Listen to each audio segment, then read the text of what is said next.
Regard, œil avisé, prunelles aiguisées, la midinale est aux aguets. Par Pierre Jacquemin, tous les jours, à 12h30.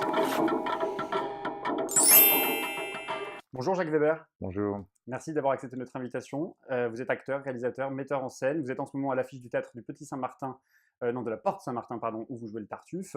Vous avez signé le manifeste pour l'accueil des migrants et qui donne lieu ce soir à une soirée de soutien au 104. Vous ne pourrez pas être présent puisque vous êtes sur scène. Pourquoi avoir signé ce manifeste, Jacques Weber? Bon, je trouvais que c'était la moindre des choses parce qu'il s'agit tout bêtement de tendre la main, au-delà même de toutes les choses que l'on peut entendre, les spéculations et autres chiffrages absolument détestables et méprisables, de quotas et autres conneries du même style, ou de nous ressasser toujours cette phrase de Rocard qui a d'ailleurs été amputée. Il faut arrêter, il faut cesser. Il s'agit de sauver des vies humaines, il s'agit d'accueillir, il s'agit de tendre des mains, il s'agit de ne pas fermer une porte, mais d'ouvrir une porte. De fermer une porte n'a jamais été une solution dans quelque situation que ce soit. Et là, je pense que c'est vraiment la moindre des choses. Et il faut même aller au-delà de signer des pétitions, il faut aller au-delà de s'émouvoir et d'avoir de la compassion. Il faut désormais agir au niveau individuel. Vous Oui. parliez de porte, la frontière, l'idée de frontière, de mur, Mais de non, mais clôture. Qu'est-ce que ça vous évoque, Jacques Weber? c'est une ineptie au XXIe siècle. Des choses sont en train de chambouler à une rapidité absolument extrême. Quand on nous dit qu'on en a besoin sur un plan économique, c'est tout aussi scandaleux que de dire qu'il faut les refuser, à mon avis, à mon humble avis. J'ai l'impression qu'on est très très loin du compte quant à la réflexion nécessairement humaine qu'il faut d'abord. Il y a une réflexion humaine, donc ensuite écologique et donc ensuite économique, et non pas l'inverse. Il ne faut plus que rien ne soit dicté par cette économie ravageuse qui ne sert que très peu de gens et qui en tue des millions d'autres, pour ne pas dire plus. Donc voilà.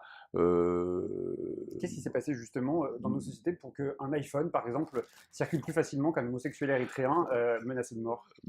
Oui, oui, non, mais je crois que simplement on est en train d'assister au grand naufrage de la démocratie. Pourquoi? Parce que la démocratie s'est fait complètement démonter par la grande tendance qu'on a acceptée, parce qu'il n'y a plus de contre-feu, qu'est le libéralisme. L'ultralibéralisme triomphe. Il y a des milliardaires qui vous disent carrément: oui, nous avons gagné la guerre. Bon, c'est un ravage absolument dingue. Donc à ce moment-là, oui, les peuples, quand les politiques disent qu'on n'a jamais écouté la rue, que jamais la rue nous a dicté, quelle ineptie! Oui, les peuples se réveillent, mais hélas, ils se réveillent avec une urgence un peu qui n'a pas le temps de réfléchir, qui n'a pas le temps de bien se poser la question. Et le premier réflexe, c'est un réflexe de préservation. Voilà, et c'est ça qui est extrêmement grave. Oui, il y a une marée noire en Europe. Oui, il y a Trump de l'autre côté. Oui, il y a Poutine de l'autre côté. Le monde va horriblement mal. Tout ce qui a été très difficilement construit dans la première moitié du XXe siècle, voire même la deuxième moitié, malgré les grandes crises économiques, est en train d'être complètement chamboulé.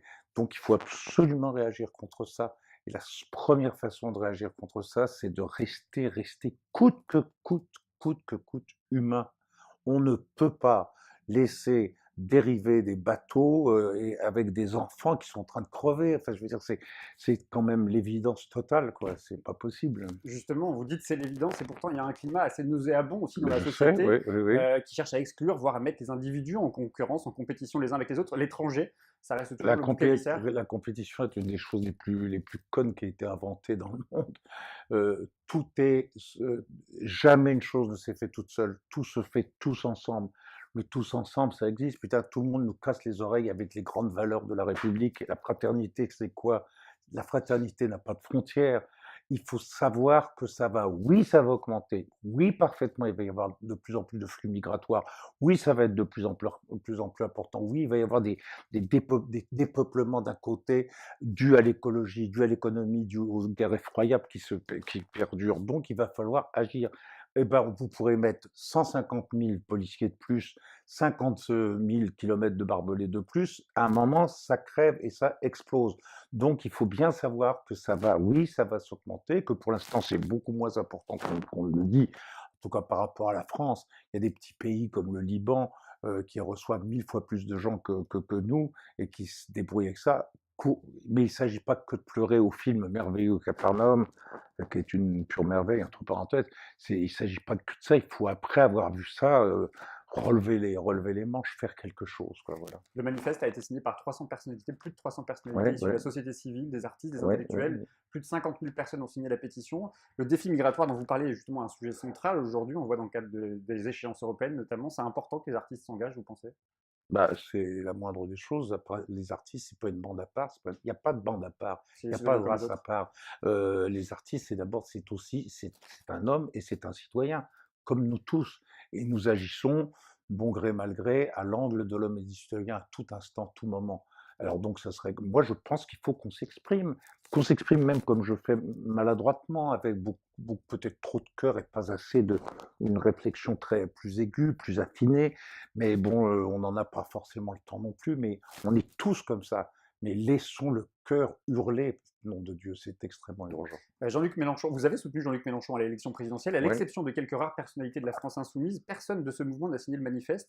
Comment vous comprenez cette décision de Jean-Luc Mélenchon de ne pas s'associer à cette initiative et de le dire publiquement? Je la comprends pas. Je la comprends pas. D'ailleurs, il y a pas mal d'endroits où la France insoumise me pose des questions. J'aimais énormément ce mouvement. Hélas, il n'y a guère que lui à l'heure actuelle qui fasse front, puisqu'il y a quelque chose de totalement anéanti pour l'instant dans le PS. On n'entend pas de grande voix. Mais je suis très interloqué. Je m'interroge à l'heure actuelle sur les positions souvent prises par France insoumise. Ça me pose problème, voilà, je le dis franchement.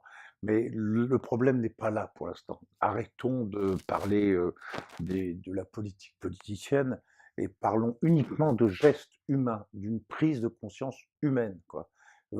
Quand les gens disent on ne peut pas accueillir la misère du monde, mais se sont-ils posé la question une seule fois dans leur vie qu'on n'est pas toujours du côté du privilège? Un jour ou l'autre, on peut très bien l'avoir en pleine gueule, la misère.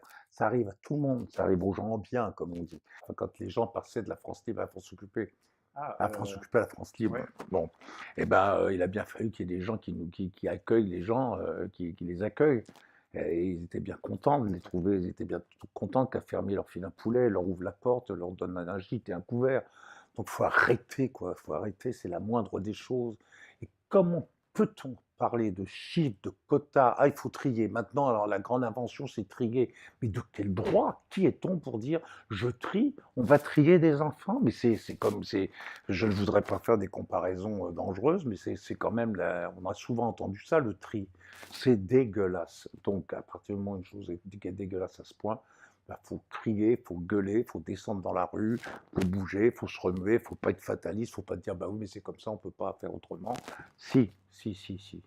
Regardez ce qui se passe en ce moment aux États-Unis, cette marche qui est de plus en plus importante. Il y a bien un moment, il ne va pas ramener les chars devant, hein, c'est pas possible, hein, je ne sais pas comment il va faire. J'ai une dernière question, Jacques Weber. Vous jouez en ce moment le Tartuffe de Molière au théâtre de la Porte Saint-Martin. L'actualité aurait sans doute beaucoup inspiré Molière, parce que finalement, le premier des Tartuffes, le premier des imposteurs, ça n'est pas un peu Emmanuel Macron?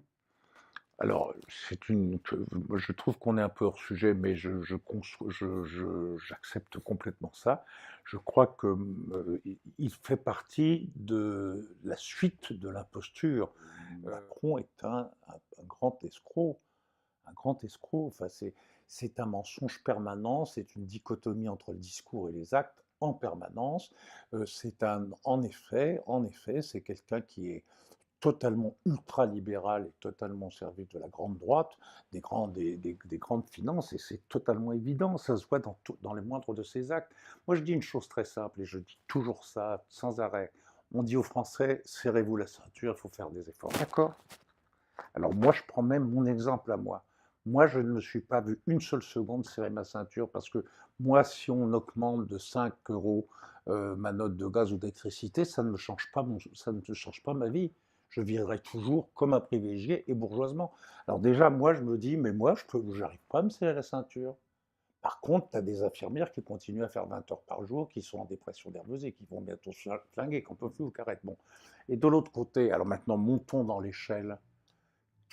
Comment se serre la ceinture Arnaud, Pinault et compagnie et toutes les grosses fortunes qui... Non, mais je pose la question, quand est-ce que eux, dans leur vie, se serrent la ceinture? Quand est-ce que eux, dans leur vie privée, personnelle, font un effort? Ça leur coûte. jamais. Donc ça, oui, c'est de l'hypocrisie dégueulasse. Ça, c'est complètement dégueulasse.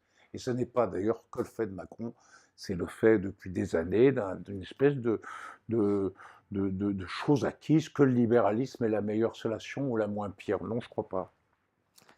Merci beaucoup, Jacques Weber. Voilà. Merci.